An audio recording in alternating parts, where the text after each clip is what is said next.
Bila hari dapat rezeki tu tengah sedih kan. Main nak kerja, nak berniaga sini tu tak balik modal. Assalamualaikum. Nama apa? Kaju. Kak Ju. Jual goreng pisang. Goreng pisang. Siapa? Anak. Anak berapa orang Kak Ju? Anak. Pak orang. Umur berapa?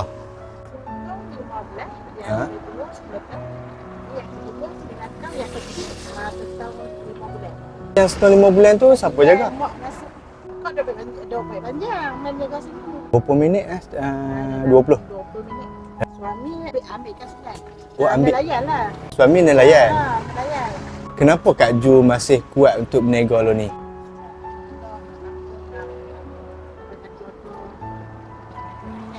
Aha. Bantu suami. Nak bantu suami.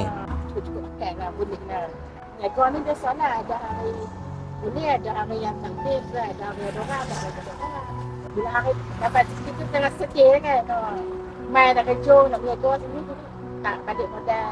Ada tinggal anak kat rumah kadang kan. Dah kecil pun tinggal main berniaga sini. Dia kadang-kadang siap anak tak tinggal jauh. Abang mas semua duduk kan. Kita ni kan bayar kecil ni kita tinggal. Suami pun kadang tak cukup lah. Tolong sikit-sikit. Memanglah ni ekonomi dengan barang mahal, segala benda mahal.